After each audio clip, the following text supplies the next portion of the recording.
Hello, welcome back to our children's stories. I'm Pastor Mark of Clinton Avenue Reformed Church, Bergenfield, New Jersey. This is the last story of this series. Remember when we started Advent? That was celebrating the second coming of Jesus. Then there was Christmas, where we celebrated Jesus' birth. Then we've been talking about Epiphany, where little by little you get to figure out who Jesus really was. He was no ordinary person, he was God on earth. That's our last story about that, is today. It's called Transfiguration. Now, you've heard that word, trans, right? Some of you have toys, the Transformers. Cars turn into robots and robots turn into toys. Well, in this story, Jesus transforms into who he really was. He glows. If you've watched The Lord of the Rings, you've seen Gandalf the wizard do that. He glowed and scared the heck out of Aragorn, Gimli, and Legolas. Well, at the end of Jesus' ministry up in northern Galilee, he was getting ready to go to Jerusalem. Those will be stories for next week. But before he did that, he climbed to a very, very high mountain. And he didn't take all of his disciples with him. Most of them, he said, you stay down here. He only took Peter, James, and John with him. Those were like his three assistants. They were the closest to Jesus. He took them up the mountain of Transfiguration. Would you like to see what Transfiguration Mountain looks like? I will show you. That is Transfiguration Mountain. And let me tell you, that is quite a climb up there. Yes, I know this personally. I climbed Transfiguration Mountain. It is a high place, but you get a really good view of Galilee. You get a really good view of the little towns around the Sea of Galilee. That is Transfiguration Mountain. That is where Jesus took three of his special disciples, Peter, James, and John. I will show you the other side of Transfiguration Mountain. I will show you the top side of Transfiguration Mountain. And here it is. Yes, that is me on top of Transfiguration Mountain. And I will tell you, I was nervous about standing that close to the edge. Some people really got close, and I was thinking, I'm not getting any closer than this. Down here, you see, that's the Sea of Galilee. And all along the Sea of Galilee are many different towns. But that's not what we're talking about today. We're talking about what happened to Jesus on top of that mountain. I hope you've heard about the great prophet Elijah.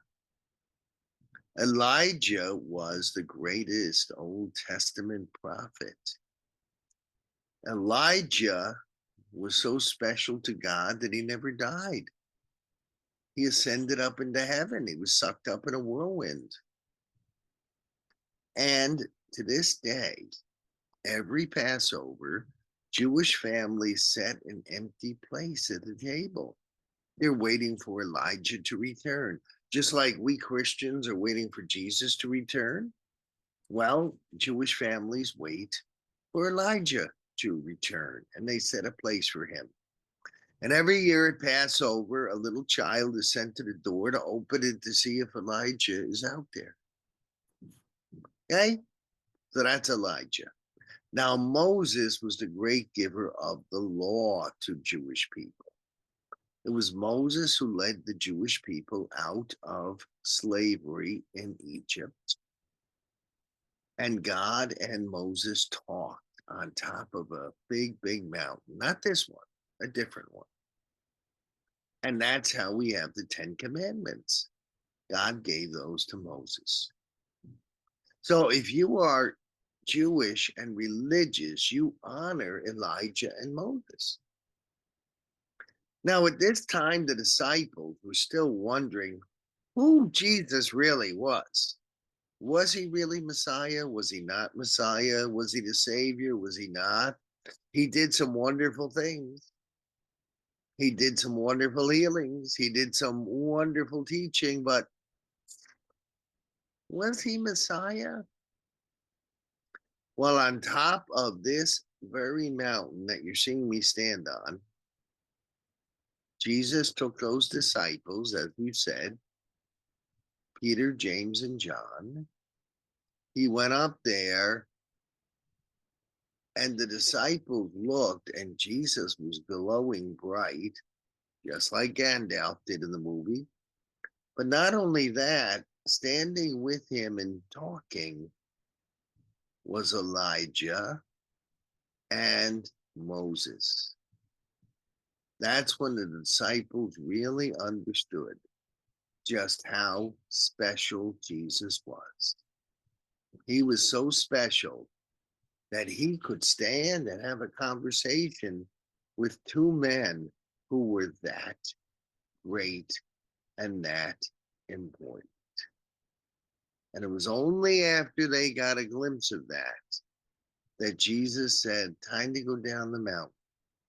We're going to Jerusalem. Why is Jerusalem important? Well, we'll talk about that Holy Week. We're not ready to talk about that right now.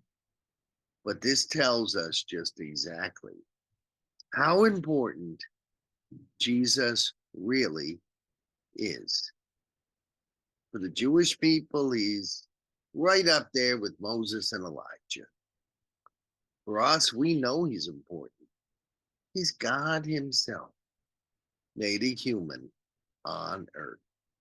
And that's why he did all the things that he did. So that is our story today. It's called Transfiguration. Today is Transfiguration Sunday, and we celebrate that.